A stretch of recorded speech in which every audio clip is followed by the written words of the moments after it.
guys, today I want to talk to you about two games that I recently bought in the Nintendo eShop, which are the Famicom Detective Club series of games, both The Missing Heir and The Girl Who Stands Behind. Now these games have been remade for the Nintendo Switch as they've been out before, so we're going to talk about that coming up here in this review. The Famicom Detective Club games were first released in the late 1980s by Nintendo specifically for the Famicom Disk System, which is shown in the little green bubble at the top. Now that is a long time ago, but these games have been remastered for today's Nintendo Switch, and I am super excited with how they look versus how they used to look. The new characters look very modern compared to the 1980s cover photos.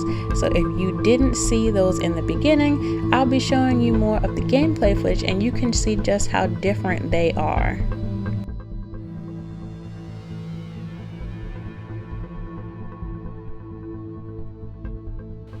If you're not familiar with these games, that's because they were only released in Japan back when they were first brought out, and they were the first written project for Yoshio Sakamoto before he got his claim to fame with a very popular franchise game.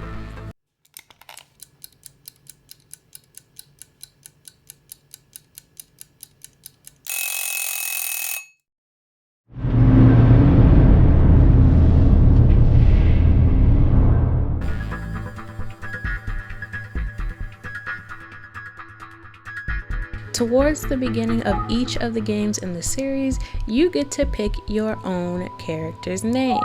Now make sure you choose wisely because this is what they are going to call you throughout the series if you so choose to keep the same name in the second game. If you see the right corner, there is an auto button that pops up. Once you press the Y button, I believe, you will get that auto button that will automatically scroll through the text for you so that you don't have to keep pressing the buttons to do that.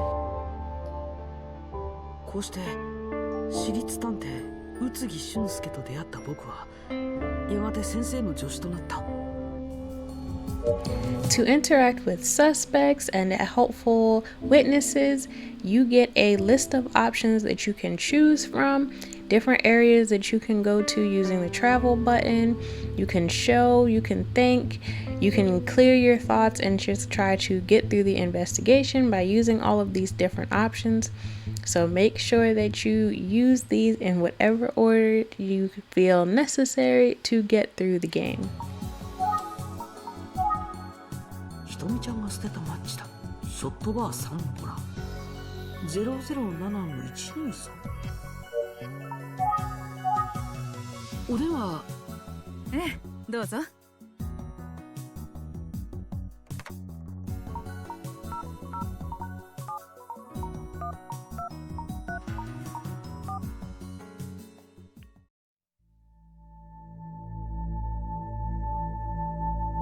If you press X during any point of the game, you will get previous dialogue that has been said by any of the characters while you have been playing. Now you won't get all of the previous dialogue, but you get a good amount depending on how far back you're trying to look. So if you're lost on what was said or you missed something, you can press X and see what actually happened without having to worry about missing it completely. This is the view from your notepad. Once you open it, you will be able to see all the characters that you have talked to, different information about them, all of the suspects that you have learned about, and you will get more info as you go through the game to kind of look back on and refresh yourself with.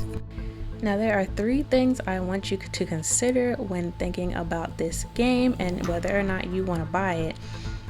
First of all, you cannot use the touchscreen at all during this game. The game is not made for touchscreen, so do not even try to use it because it won't work. Number 2, all of the game's dialogue is in Japanese. So if you don't speak Japanese, you're going to be doing a lot of reading. So you don't want to just click through or autoplay through if you're not going to be paying attention to the dialogue that is written, because that is usually the only way we are going to know what is going on if you don't speak Japanese. And number 3, some of the scenes in both games may be a little unsettling because they do show death, they do show murder, they do show possible suicide. So just a fair warning, if any of that is unsettling to you or not age appropriate, because this game is rated T for teen, maybe don't buy this game, because this is not going to be for you if any of what I have just said is a deal breaker.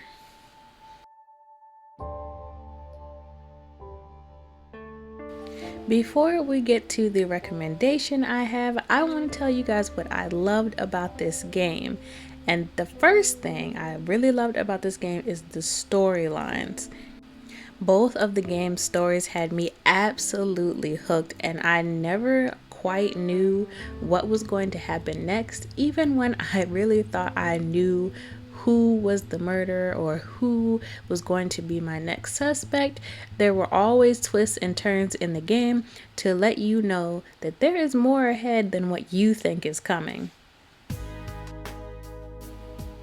Another thing I really liked about these games were that important options and new notes added to your notebook would always show up in yellow just when you needed them to kind of figure out where to go next, or that there was new information for you to check out. So I think this is a really important part of the game, especially if you get stuck, because these do highlight the way a lot of the times to where you can go next as far as options are concerned. Now, the last thing that I really loved about this game was that you can play with just one Joy-Con. So you can either play it in the handheld mode, or if you're playing on your TV, you can just use one Joy-Con. You don't have to use both, because you're really just clicking and choosing options. So if you don't want to hold both, or don't, want to use both, that is an option. As for things I did not like about the game, sometimes it can be a little bit challenging to figure out what options you need to press, how many times, in what order, so that you can advance through the game. And without those yellow highlights, it can be a bit difficult. I was a little bit stuck at times because I could not figure out what I was missing, so I would go back through all of the options and try to do them again before realizing I need to do some of these multiple times. Do I recommend this game or not? I definitely recommend this game for anyone who is interested. I had so much fun playing it because I love detective type games, puzzle solving type games, and I love the story of this game in particular. Both games honestly were really fun, and I had a lot of enjoyment playing.